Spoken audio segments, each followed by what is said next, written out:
Hello বন্ধুরা, আমি রাখি চলে এসেছি আমার সারাদিনের মধ্যের একটুখানি সময় আপনাদের সাথে ভাগ করে নিতে। বাজে এখন দুপুর 12টা মতো। তো বাড়িতেই ছিলাম, ও ডাকলো আসলে গাছের কিছু আম পাড়বে, তো ও আমগুলো পেড়ে নেবে, আমি সেগুলো কুড়িয়ে ব্যাগে ভরে নেব। তো একা একা একটু অসুবিধা হবে, ওই জন্য ডাকলো, আমি চলে আসলাম।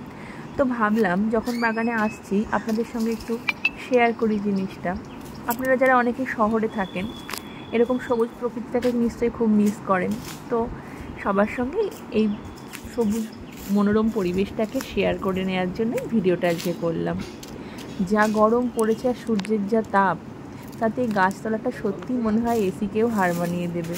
ছোটোবেলায় আম গাছতলায় মাচা করা হতো, সেই মাচায় বসে বসে একদম গরমকালে বসে গল্প করা, খেলা করা সব কিছুই হতো। ছোটোবেলাটা যেন আস্তে আস্তে কোথায় হারিয়ে গেল। এখন কেউ সেরকমভাবে মাচাও করে না, মাচায় বসে গল্পও হয় না। তো ও বলছিল যে ওরা ছোটোবেলায় আম গাছতলায় প্রচুর খেলা করেছে, সবাই এখানে মাদুর পেতে শুয়েও থাকতো, তখন তো জঙ্গলও ছিল না, পরিষ্কারও ছিল। তো ভাবলাম এই সবুজ পরিবেশটা আপনাদের সাথে শেয়ার করি।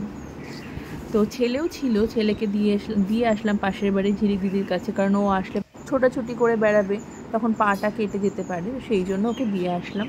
এবার জানেন তো, গাছে বেশি আম হয়নি। এখানে যতগুলো আম গাছ দেখছেন সবগুলোই আমাদের। তো সব গাছগুলোতেই মোটামুটি আম হয়, কিন্তু এবার বেশি আম হয়নি, মাত্র 2টো গাছে আম হয়েছে। তো যাই হোক, আমরা তো ভাবছি কালকে কলকাতা যাব, তো সেই জন্যই আমগুলো পাড়া। গাছের আম, দাদারা কবে আসবে না আসবে, ততদিন তো আম থাকবে না। আর দিদিভাই আমের চাটনি খেতে খুব ভালোবাসে। তো ভাবছি বাড়ি থেকে যখন যাচ্ছি গাছের জিনিস নিয়ে যাব না তাই হয়। তো এই যে এতগুলো আম পেড়েছি, আর এখানে এক থোকা আম একসঙ্গে পড়েছে। তো দেখতে না খুব ভাল লাগছে এটা। তোকে বললাম তুমি একটু এটা ধরে দাও, আমি একটা ছবি তুলি। দেখুন, এক থোকায় 4টে আম, কত ভালো লাগছে না দেখতে। এখন তো আম আমি সেরকম খাই না। ছোটোবেলায় মনে পড়ে একটা ছোট্ট আধখানা ব্লেড রাখতাম, একদম করালি আম, ছোট্ট গুটি থেকে শুরু করে তখন সেই ব্লেড দিয়ে কেটে লবণ টবণ মাখিয়ে সে খাওয়ার যা তোড়জোড় ছিল। স্কুলে নিয়ে যেতাম আর ছোটো ছোটো আম, সেগুলো স্কুলে নিয়ে গিয়ে ব্লেড দিয়ে কেটে লবণ মাখিয়ে খাওয়া হতো। তো এখন আম একটুখানি মুখে দিলেই যেন দাঁত টকে যায়। তো মনে হয় ছোটোবেলায় সত্যি কী পরিমাণে টক খেতাম, আর ছোটোবেলার দিনগুলো কত ভালো ছিল। আমড়ার পাতা, ছোটো ছোটো লিচু, যা পেতাম সব কিছু খেতাম।